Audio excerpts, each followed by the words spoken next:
છોટાઉદેપુર મહત્વની બેઠક છે અને તેવામાં ભારતીય જનતા પાર્ટી અહીંયા જંગી લીડ સાથે જોવા મળી રહી છે નુપુર। બિલકુલ, અને એની સાથે સાથે જે પેટા ચૂંટણી પણ છે, 5 પેટા ચૂંટણી 5 વિધાનસભાની કે પક્ષ પલટાના કારણે આવી। સીજે ચાવડા અત્યારે આગળ ચાલી રહ્યા છે, આ બાજુ દિનેશ પટેલ પાછળ ચાલી રહ્યા છે એ અમદાવાદ પશ્ચિમ બેઠક ઉપર। પણ આ બધા વચ્ચે 2 સીટો એવી છે, 2 થી 4 સીટો ગુજરાતની અંદર કે જેમાં અંકિત રસ્સાકસીનો જંગ છે। એક છે બનાસકાંઠા બેઠક કે ગેનીબેન સતત ત્યાં આગળ છે, ક્યારેક રેખાબેન એમને ઓવરટેક કરી લે છે, પણ પાટણ બેઠક ઉપર શું થાય છે એ જોવાનું છે, કારણ કે ચંદનજી 9000 વોટ કરતા આગળ છે। આ બાજુ જામનગર બેઠક છે, જેપી મારવિયા પૂનમ માડમ વચ્ચે નેક ટુ નેક ટક્કર દેખાઈ રહી છે। સાબરકાંઠાની અંદર પણ એવી જ ટક્કર દેખાઈ રહી છે અને આણંદની અંદર પણ ભારતીય જનતા પાર્ટી માટે મિતેશ પટેલ માટે ટેન્શન છે। કેટલીક બેઠકો એવી હતી કે જેમાં કોંગ્રેસ ખૂબ જ મક્કમ હતું કે આ બેઠકો તો અમે જીતવાના જ છીએ, અને એ કેટલીક બેઠકોમાં એક તો બનાસકાંઠાની વાત આવે છે અને સાથે સાથે આણંદની બેઠકની પણ વાત આવે છે, કારણ કે ત્યાંથી અમિત ચાવડા જે છે તે ઉમેદવાર છે કોંગ્રેસના। મિતેશ પટેલ ત્યાંના સાંસદ છે, પરંતુ એવું પણ કહેવામાં આવતું હતું કે મિતેશ પટેલે આણંદમાં કોઈ કામ નથી કર્યું। લોકો એવું કહી રહ્યા હતા, આપ જ્યારે ત્યાં વોટ યાત્રામાં જતા હતા અને લોકોને પ્રશ્નો કરતા હતા ત્યારે લોકો કહેતા હતા કે એવા કોઈ નક્કર કામ નથી થયા। કદાચ તેનું પરિણામ જ અત્યારે જોવા મળી રહ્યું છે કે જ્યાં અમિત ચાવડા જે છે તે કેટલાક સમયમાં આગળ જોવા મળી રહ્યા છે। પરિણામ સ્પષ્ટ થશે ત્યારબાદ ચોક્કસપણે ખબર પડશે કે કોણ જીતે છે, પરંતુ અહીંયા આગળ પાછળની આ લડાઈમાં અત્યારે ટફ કાંઠેકી ટક્કર જે છે તે ગુજરાતમાં પણ જોવા મળી રહી છે, દેશમાં પણ જોવા મળી રહી છે, અને આંકડો પર અત્યારે બતાવે છે, કારણ કે જે આંકડો 400+ નો ભારતીય જનતા પાર્ટી કહેતી હતી કે એનડીએ 400 પાર, અબકી બાર 400 પાર, પરંતુ અત્યારે સ્થિતિ ખૂબ જ અલગ જોવા મળી છે, કારણ કે એક્ઝિટ પોલમાં પણ આપણે જોયું કે 350 થી 360 જેટલી બેઠકો એનડીએને મળે તેવું દેખાતું હતું, પરંતુ અત્યારે વિપરીત સ્થિતિ, સાવ વિપરીત સ્થિતિ જોવા મળી રહી છે। 287 બેઠકો પર અત્યારે એનડીએ આગળ ચાલી રહ્યો છે અને 227 બેઠકો ઇન્ડિયા ગઠબંધનના ફાળે જતી અત્યારે તો આગળ વધતી એ તમામ જે ઉમેદવારો છે તે જોવા મળી રહ્યા છે। એટલે 350 કેટલાક એક્ઝિટ પોલ દ્વારા તો 400 414 સુધી બતાવવામાં આવ્યું હતું, પણ એ અત્યારે તો નથી દેખાઈ રહ્યું। આગળ જતા પરિસ્થિતિઓ બદલાય તો કદાચ વાત અલગ છે, કારણ કે એક્ઝિટ પોલ નથી હોતા એ વાત પણ પહેલા થઈ ચૂકી છે। 288 બેઠક 300 પણ અત્યારે તો એનડીએ પાર કરતું નથી દેખાઈ રહ્યું। બીજી બાજુ ઇન્ડિયા ગઠબંધન જેટલા પણ વિરોધીઓ હતા, ભલે વિચારધારા મેચ થાય કે ના થાય, બધા એક સાથે આવ્યા એનું પરિણામ ને આ બધા વચ્ચે રાજસ્થાનમાં ભાજપ કોંગ્રેસ વચ્ચે રસ્સાકસીનો જંગ છે। ભાજપ 13, કોંગ્રેસ 9 બેઠક પર આગળ છે। અહીંયા કોંગ્રેસને ફાયદો અને ભાજપને નુકસાન થતું દેખાઈ રહ્યું છે। 25 બેઠક જીત્યું હતું રાજસ્થાનમાં ભારતીય જનતા પાર્ટી, અને હવે અંકિત મહારાષ્ટ્રના અને છત્તીસગઢના પણ આંકડા આવી રહ્યા છે। બિલકુલ, છત્તીસગઢના આંકડા આવી રહ્યા છે, 9 પર ભારતીય જનતા પાર્ટી આગળ જોવા મળી રહી છે, તો બીજી તરફ કોંગ્રેસ છે। આ મહારાષ્ટ્રની સ્થિતિ છે, 23 બેઠકો ભારતીય જનતા પાર્ટીને 23 બેઠકો જઈ રહી છે અને 23 બેઠકો પર કોંગ્રેસના જે ઉમેદવાર છે તે આગળ જોવા મળી રહ્યા છે, અને 2 બેઠક જે છે આ બહુ મોટો ઝટકો માનવામાં આવી રહ્યો છે મહારાષ્ટ્રમાં આ જે પ્રકારની સ્થિતિ અત્યારે જોવા મળી રહી છે, કારણ કે એક તરફ ઓપરેશન લોટસ ત્યાં ચલાવવામાં આવ્યું, ઘણા બધા ફેરફારો જે છે તે ભારતીય જનતા પાર્ટીએ ત્યાં કર્યા, અનેક જે સરકારોની વાત છે કે ત્યાં આગળ ઉમેદવારોની અદલાબદલી થઈ। આ જ પ્રકારની સ્થિતિના કારણે આ પ્રકારની સ્થિતિ અત્યારે જોવા મળી છે મહારાષ્ટ્રમાં કે 23 બેઠકો પર કાંટેકી ટક્કર બંને પક્ષો વચ્ચે જોવા મળી રહી છે।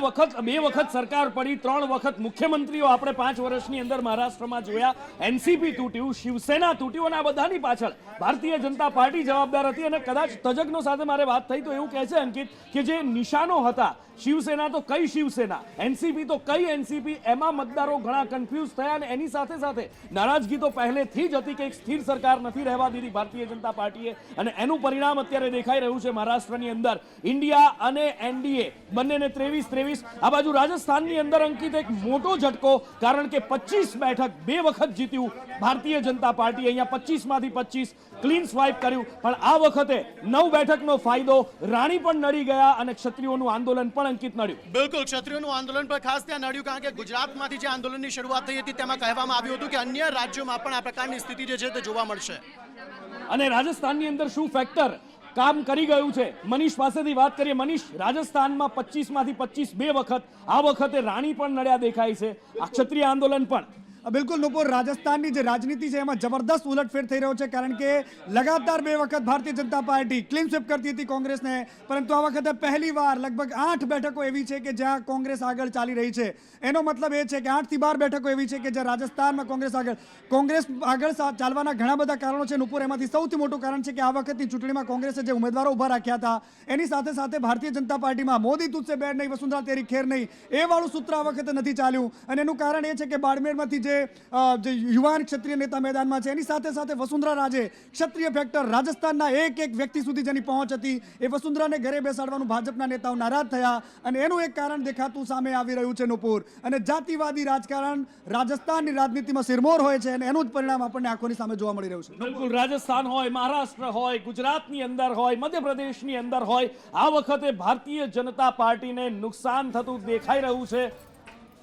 તો 543 બેઠકોના રુઝાન આવી ચૂક્યા છે અને રુઝાનમાં અત્યારે 289 બેઠકો જે છે તે એનડીએ ના જે ઉમેદવાર છે તે આગળ જોવા મળી રહ્યા છે. 289 બેઠકો કે જ્યાં એનડીએ ના ઉમેદવારો આગળ જોવા મળી રહ્યા છે, જ્યારે ઇન્ડિયા ગઠબંધનના 222 ઉમેદવારો જે છે તે આગળ જોવા મળી રહ્યા છે. અને આ બધા વચ્ચે મોટા સમાચાર, અમદાવાદ પશ્ચિમ બેઠક ઉપર મત ગણતરી અટકી છે. અમદાવાદ પશ્ચિમ બેઠક ઉપર મત ગણતરી અટકાવવામાં આવી છે. ભારતીય જનતા પાર્ટી અહીંયા લીડ લઈ રહી છે, પણ મત ગણતરી પ્રક્રિયા અટકી ચૂકી છે. મત ગણતરી અત્યારે અટકાવવામાં આવી છે. 5મા રાઉન્ડની અંદર ટેકનિકલ ખામી આવી છે, ટેકનિકલ કારણથી મત ગણતરી અટકાવવામાં આવી છે. આખરે શું થયું કૃષ્ણા?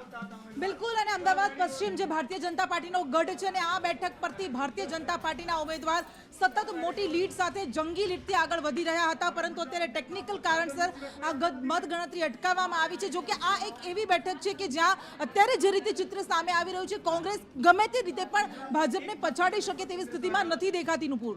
બિલકુલ, અને એ બધા વચ્ચે કોઈ ટેકનિકલ કારણ છે કે જેના કારણે 5મા રાઉન્ડની અંદર આ મત ગણતરી અટકી છે. પણ રાજ્યવાર પણ એક નજર કરવી ખૂબ જરૂરી છે, કારણ કે ઓડિશા જેમાં 17 ઉપર અંકિત આગળ ચાલી રહ્યું છે ભારતીય જનતા પાર્ટી એટલે કે એનડીએ ગઠબંધન, એની સાથે સાથે કેરળ સૌથી મહત્વનું ફેક્ટર કે જ્યાં અત્યાર સુધી ભારતીય જનતા પાર્ટીએ ખાતું નથી ખોલાવ્યું. એ કેરળની અંદર ત્રિવલ્લી બેઠક ઉપર એક બેઠક ઉપર ભારતીય જનતા પાર્ટી આ વખતે ડાબેરીઓના જે હિન્દુ વોટ છે એ તોડવામાં સફળ થઈ છે. આસામની અંદર 8 બેઠકો ઉપર ભારતીય જનતા પાર્ટી આગળ ચાલી રહી છે. ઝારખંડની અંદર 6 બેઠક ઉપર ભારતીય જનતા પાર્ટી આગળ ચાલી રહી છે. એટલે કેટલાક એવા રાજ્યો છે કે જ્યાં આગળ ભારતીય જનતા પાર્ટીનો એક નવો સૂર્યોદય થઈ રહ્યો છે. તો પંજાબની જો ખાસ વાત કરીએ તો પંજાબમાં ભારતીય જનતા પાર્ટી એક પણ બેઠક જે છે તે ઉમેદવાર આગળ નથી ચાલી રહ્યો. ત્યાં ઘણી બધી બેઠકો જે છે, ઘણી બધી રેલીઓ જે છે તે કરવામાં આવી હતી ઇન્ડિયા ગઠબંધનના ઉમેદવારો દ્વારા. ખાસ અરવિંદ કેજરીવાલ જે જેલમાં હતા, જેલમાંથી જામીન લઈને બહાર આવ્યા, તેમણે 21 દિવસનો સમય મળ્યો વચગાળાનો, અને ત્યાં તેમણે લોકોને સમજાવવાનો પ્રયત્ન કર્યો કે અહીંયા ભારતીય જનતા પાર્ટીનું ખાતું પણ ન ખુલવું જોઈએ. એ જ પ્રકારની સ્થિતિ પંજાબમાં પણ ખાસ જોવા મળી રહી છે. દિલ્હીમાં અત્યારે 7 બેઠકો પર જે 6 બેઠકો પર ભારતીય જનતા પાર્ટી આગળ જોવા મળી રહ્યા હતા.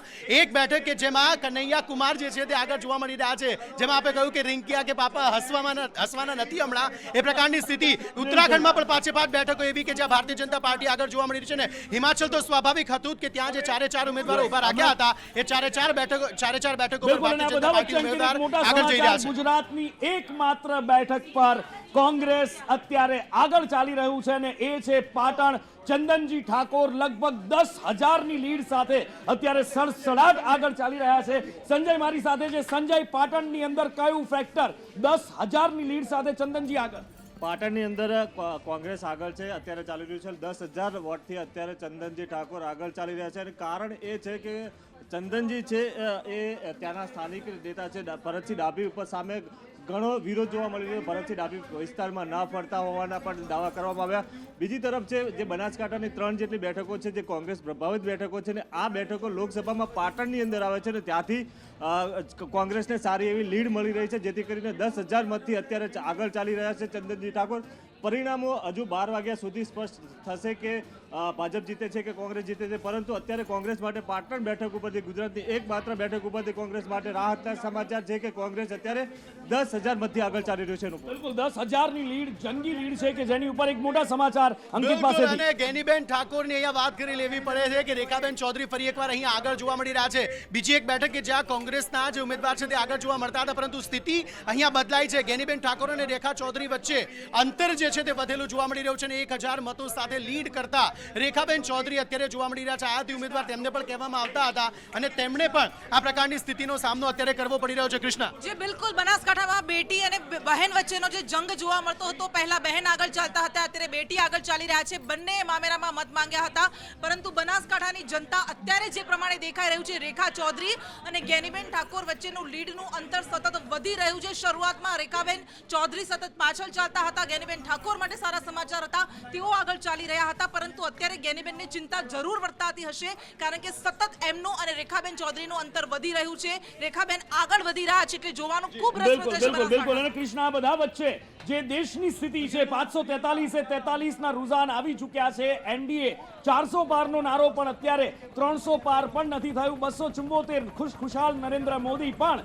293 બેઠકો ઉપર અત્યારે આગળ છે. કોંગ્રેસ આ વખતે એટલે કે ઇન્ડિયા ગઠબંધન, જે બધા જ વિરોધીઓ ભેગા થયા, વિચારધારા એક હતી કે નહીં, પણ 220 સીટો અત્યારે તેઓ લઈને જઈ રહ્યા છે. 10 વર્ષ પછી દેશની અંદર આ સિનારીઓ જોવા મળી રહ્યો છે. અન્ય છે એમને 30 બેઠકો મળી છે, અને આ હેલિકોપ્ટરની અંદરથી દરવાજો ખુલી 293 સાથે ખુશખુશાલ નરેન્દ્ર મોદી, પાછળ બારીમાં અમિત શાહ દેખાઈ રહ્યા છે.